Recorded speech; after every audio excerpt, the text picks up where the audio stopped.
Okay, so we're going to take a look at how to write these equations into and they call it a standard form. And there's just a little bit of difference in connotation. We'll call it vertex or center form.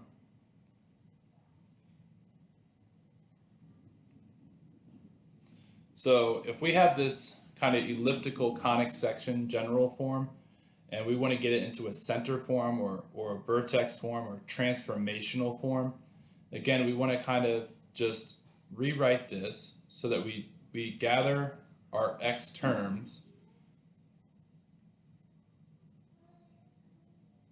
and we're going to bring over our constant term to the other side.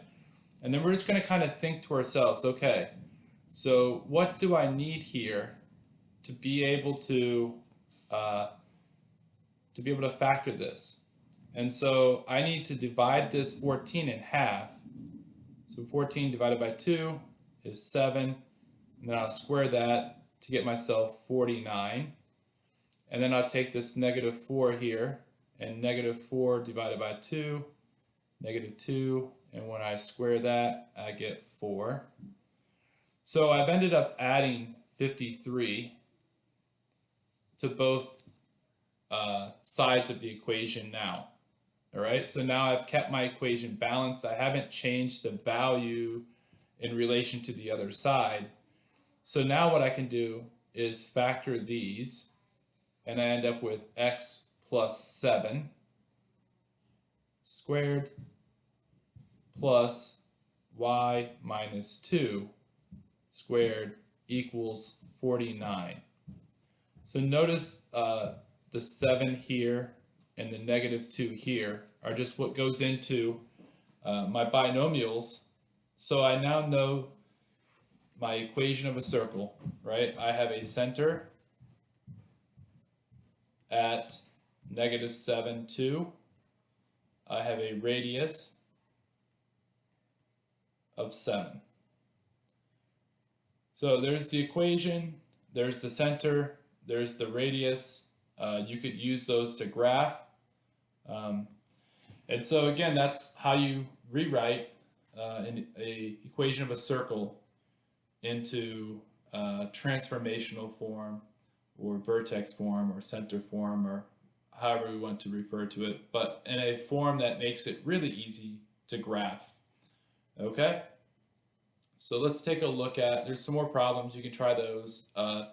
The answer key to this was attached at the back of your attachment of the worksheet. So now we're going to work on some ellipses.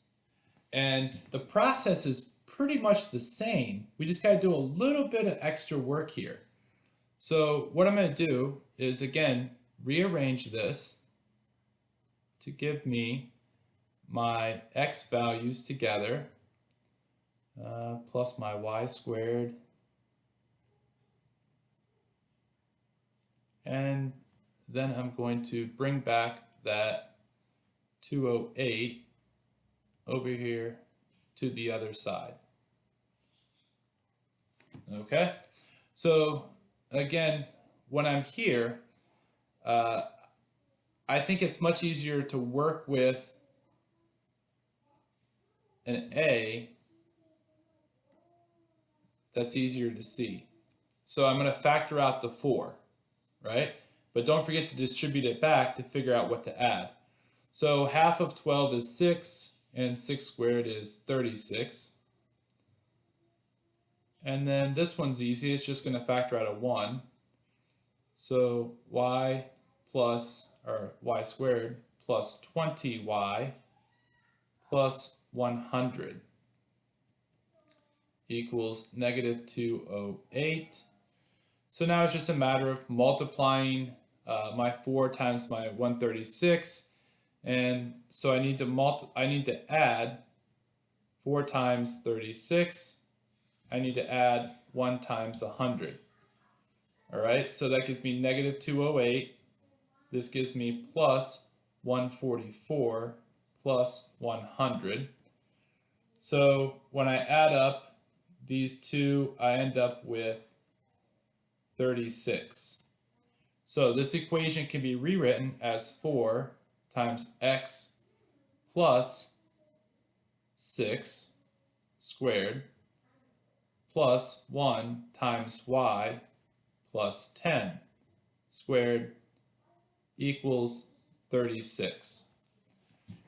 Just like we did before, right? There's nothing really different at this point from an ellipse and a circle. It's at this point that we kind of get into our next step that makes it a little more complicated, but not really, because we remember that this needs to be in the form of 1, so I'm just going to divide everything by 36. And so when I do that, I end up with x plus 6 squared over 6, over 9 plus, and nothing really happens here, we'll just make it y plus 10 squared over 36 equals 1. And there's my equation of an ellipse in transformational form. All right, so a little bit more work, a little bit bigger numbers, but you should be able to get to this point. All right, now what I do also want you to be able to do is realize that this has a minor axis of 6 and a major axis of 12. So how did I get that? Well, this is 3 squared, and 3 is half of the axis, so it's 6 for the minor axis, and this is 6 squared, so half of it is 6, and the whole major axis is 12. The major axis is going to be vertical. So it's going to look something like that. Okay? With the center here, and then you're going to have 2 foci that you're going to have to find as well, right? So remember how to do that. If you want to find the foci, first thing you have to do is figure out how far away it is from the center. And in order to do that, that's with the formula c squared equals the large number, 36, minus the small number, 9. So c squared, and that's the major axis squared minus the minor axis squared. So that gets me 29.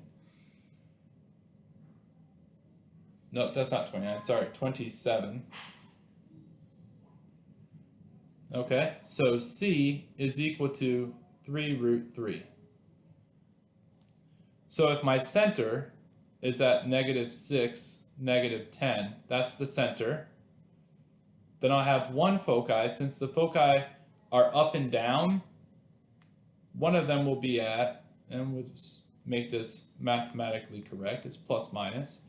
So it's going to be -6, -10, plus 3 root 3. And the other one will be at -6, -10, minus 3 root 3.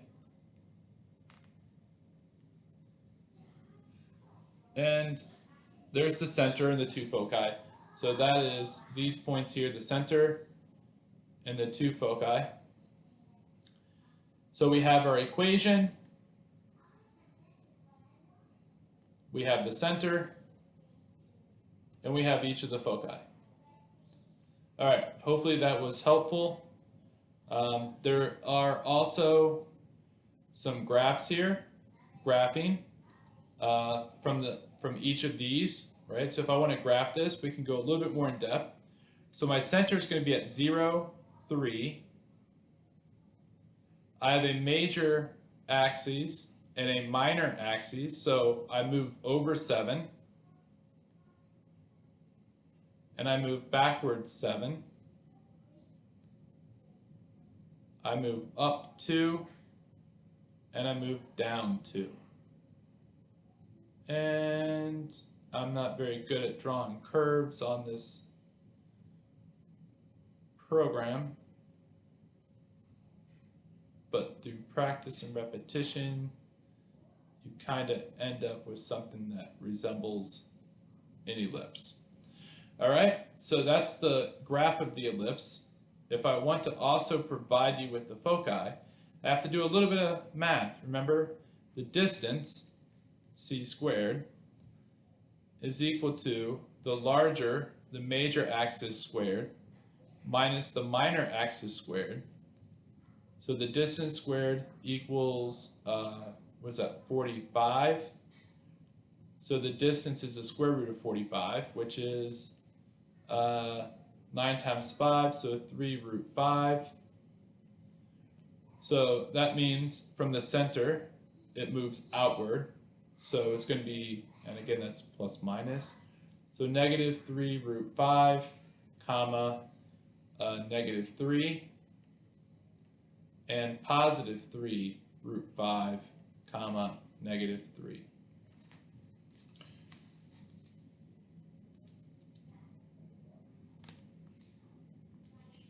So if we turn that into a decimal equivalent for the purposes of graphing, it's about 6.7. So if I go back about 6.7, there's my foci, and I go forward about 6.7, there's my other foci. So these foci are really close to the vertices of this ellipse, and that's kind of what we're doing here.